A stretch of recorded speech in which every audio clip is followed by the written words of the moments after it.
It's the Real News Network. I'm Sharmini Pires coming to you from Baltimore. The two main British party leaders have vocalized their anti-terror policies on Friday.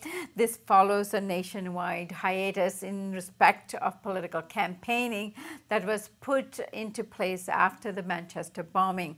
Theresa May, the Conservative Prime Minister, has focused on the role of technology and social media firms, claiming they must do more to support the fight against terrorism.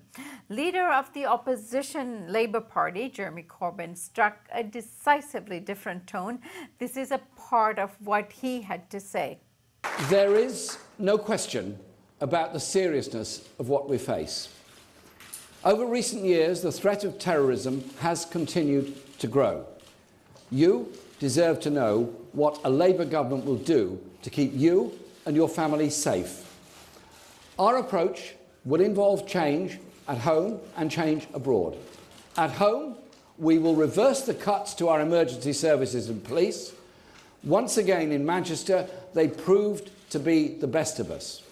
Austerity has to stop at the accident and emergency ward and at the police station door.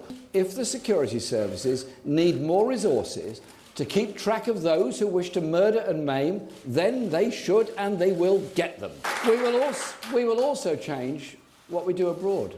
Many experts, including professionals in our intelligence and security services, have pointed out the connections between wars that we've been involved in or supported and fought in other countries, such as Libya, and terrorism here at home. That assessment in no way reduces the guilt of those who attack our children. Those terrorists will forever be reviled and implacably held to account for their actions. Protecting this country requires us to be both strong against terrorism and strong against the causes of terrorism. Joining us today for a discussion on all of this regarding the UK general election is Sandhu. Cam is an investigative journalist and editor and co-founder of the UK-based independent media outlet, Real Media. Thanks for joining me again, Cam. It's good to see you, Sharmini. Thank you for having me. All right, Cam, so tell me, Jeremy Corbyn has struck out against the role of UK foreign policy as a contributing factor as far as the types of terror attacks and experiences that Londoners and Manchesters have had. What is a reaction to these arguments?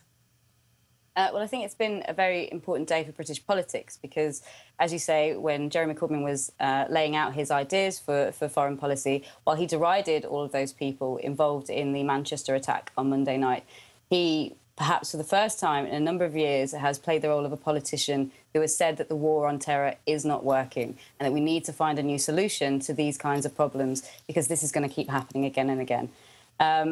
Yeah, the reason that's kind of important is because we don't get to hear that kind of thing. The attacks that we've had, and we had the Westminster attack at the beginning of the year and the 7/7 bombings, we haven't had perhaps a more nuanced discussion about the things that are causing this. And in the 7/7 bombings, just like in Manchester on Monday night, these people were British nationals. And so this kind of rhetoric that we've had as a result of these attacks in terms of attacking immigrants and attacking refugees, it doesn't really make any sense. And perhaps for the first time, Jeremy Corbyn has been able to bring that issue to the table in a way that doesn't take away from the fact that there is a lot of grieving and a lot of pain still going on, certainly in Manchester. Cam, the press, including, for example, the Daily Telegraph, have been quite hostile to the position of Jeremy Corbyn, whereas other papers haven't really covered it yet. But in the past, even the joint intelligence reports, as well as the Chilcot inquiry into the Iraq War, made it quite clear that the invasion would substantially increase the threat of terrorism. Why is Corbyn's position being received so hostilely, such hostility in the UK media? Well, I don't think that's a very important question, and I don't think it is surprising that a paper like the Daily Telegraph, and I did manage to catch that front page, which is essentially they span the story to say that Corbyn blames the attack on UK foreign policy. Now, that is not close to what he said, but this is the kind of attacks that Corbyn has received throughout the time that he's become leader of the Labour Party. As soon as he was elected as leader of the Labour Party the first time, there was a huge vote on Syria and the bombing of Syria. And that caused huge fractions between him and his party, who's Hilary Benn, you might remember, made a very passionate speech about the reasons that we must go and intervene in Syria. This is the point that they've always tried to get him on. Corbyn, you know, has a history of being a part of the Stop the War coalition. He, you know, wants to take different actions to prevent kind of greater actions by the UK abroad, and certainly in ways that will destabilise other countries. This is not just a Corbyn thing. This is a conversation that this country has not been allowed to have for many, many years. And I'll kind of give you an example of that. Glenn Greenwald, not so long ago, wrote an article about anti-war voices in the media. And he said that after the Iraq War, political commentators or political figures weren't allowed to maintain their credibility if they didn't support the Iraq War in some way, or if they were against it, they weren't allowed to question the moral position of that war. We've seen over 10 years the kind of way Iraq, and certainly the actions taken around it, the number of deaths that it caused, and the ongoing pain, the length of it. This was not meant to be a long war, and it's ended up being one of the longest ones that the US has been involved in. This is kind of resulting from all of that silence that's happened over a long, long time. And I think a lot of people are breathing a sigh of relief that for the first time in the last decade, a leading politician has been able to come forward and say that we have a role to play in this too. And Cam, how significant are Jeremy Corbyn's other positions regarding emergency services likely to be treated by the public and, of course, the media? I think he's going to have a huge amount of support. I mean, as we were talking about kind of foreign policy today, but we're also kind of talking about the security of this nation.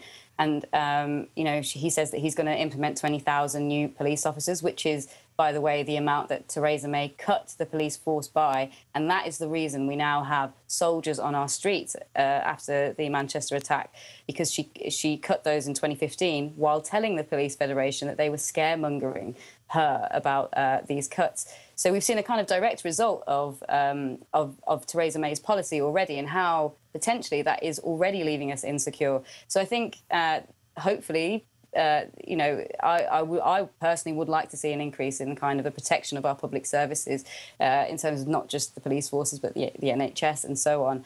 I think his policies will certainly resonate with people more and more now. All right. How significant do you think the speech that Theresa May had made, focusing on technology firms and national security and how they have to be involved in helping them identify terrorists by using social media and the internet? Well, yeah, she's come out and kind of suggested that people like Google and Facebook need to certainly do more to identify risks and identify places that people are being radicalised, or people are organising, or that people are even being groomed. Now, there is evidence to back this up. There are great calls for greater action from ISP providers, from big organisations like Facebook and Google. However, to put this into context of Theresa May and her legacy, in that manifesto, Theresa May also said that she wanted to bring in really, really harsh regulation of the internet, to the extent that the government would control what was being said online. I think one of the comments in that manifesto was that some people think that the government should have no place in regulating the internet, but we disagree. Theresa May is also responsible for bringing in the IP bill, which is a very draconian bill derided by human rights lawyers and privacy groups alike, which has essentially sold privacy in the UK down the river, in the words of Martha Spurrier, who works for Liberty, a leading human rights foundation here.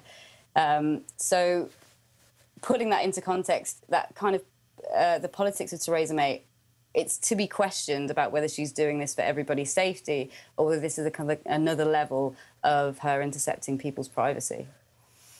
All right, Cam, we are, less than 20 days from the election. We'll be keeping an eye on this, and I thank you so much for joining us and briefing us on what is happening there. Thank you. No problem. Thank you. And thank you for joining us on the Real News Network.